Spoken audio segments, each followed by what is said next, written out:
जय मसीह की। परमेश्वर आपको आशीष दे। और आज की अपडेट में हम देखेंगे मैं पवित्र आत्मा हूं बात कैसे फैली। यीशु मसीह ने तो नहीं कही, उसके चेलों ने कभी नहीं कही। ये बात कैसे फैली, बात का फैलाना कैसे होता है, आइए परमेश्वर के वचन में देखते हैं। यूहन्ना 21 अध्याय उसका 20 पद से 23 पद तक मैं आपके सामने पढ़ता हूं। वहां पर लिखा है, पतरस ने मुड़कर उस चेले को पीछे पीछे आते देखा जिससे यीशु प्रेम रखता था और जिसने भोजन के समय अपनी छाती की ओर झुककर पूछा था, हे प्रभु, तेरा पकड़वाने वाला कौन है? उसे देखकर पतरस ने यीशु से कहा, हे प्रभु, इसका क्या हाल होगा? यीशु ने उससे कहा, यदि मैं चाहूं कि वे मेरे आने तक ठहरा रहे तो तुझे इससे क्या? तू मेरे पीछे हो ले। इसलिए भाइयों में ये बात फैल गई। देखिए, मैं एक बार और पढ़ के बता रहा हूं। देखिए, इसलिए भाइयों में ये बात फैल गई कि वो चेला ना मरेगा। तो अभी यीशु ने उससे ये नहीं कहा था कि वह ना मरेगा, परंतु ये कि यदि मैं चाहूं कि वो मेरे आने तक ठहरा रहे तो तुझे इससे क्या? उसने तो इतनी बात कही थी, लेकिन चेलों ने बात फैला दी कि ये चेला ना मरेगा। बात का फैलाना ऐसे ही होता है। पवित्र आत्मा से परिपूर्ण होकर उन्होंने कोई बात नहीं फैलाई। ऐसे ही यदि ये पवित्र आत्मा से परिपूर्ण होते तो नहीं कहते कि मैं पवित्र आत्मा हूं। इसीलिए इन्होंने ये बात फैलाई। जब चेले पवित्र आत्मा से परिपूर्ण हो गए तो उन्होंने कोई बात ऐसी नहीं फैलाई।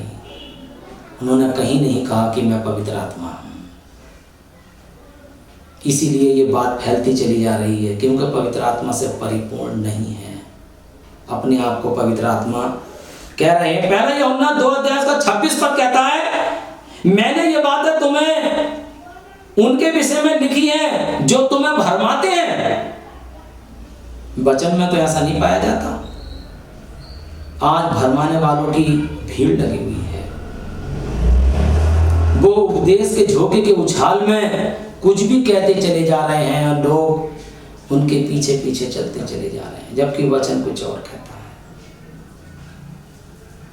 मेरे साथी, पवित्र आत्मा से परिपूर्ण व्यक्ति आत्मा के दिशा निर्देश में चलता है, क्योंकि पहला यूहन्ना 2 अध्याय और उसका 27 पद कहता है, परंतु तुम्हारा वो अभिषेक जो उसकी ओर से किया गया तुम में बना रहता है और तुम्हें इसका प्रयोजन नहीं कि कोई तुम्हें सिखाए, वरन जैसा वे अभिषेक जो उसकी ओर से किया गया तुम्हें सब बातें सिखाएगा।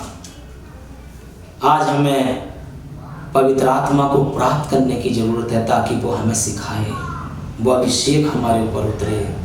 लेकिन जब हम मनुष्य अपने आप को ही पवित्र आत्मा कह रहा तो अभिषेक कौन सा उतरेगा उसके ऊपर? वो तो खुद पवित्र आत्मा बन गया। मेरे प्रिय भाई और बहनों, यूहन्ना 14 अध्याय उसका 16, 17 और 26 पद कहता है,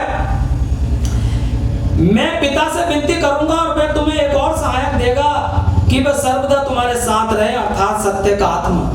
यहाँ पवित्र आत्मा बनने की बात नहीं हो रही है, पवित्र आत्मा से परिपूर्ण होने की बात हो रही है और पवित्र आत्मा के साथ रहने की बात हो रही है। वो सर्वदा तुम्हारे साथ होगा। यहाँ ये नहीं लिखा कि तुम पवित्र आत्मा बन जाओगे और कहोगे मैं पवित्र आत्मा हूं, बल्कि पवित्र आत्मा तुम्हारे साथ होगा।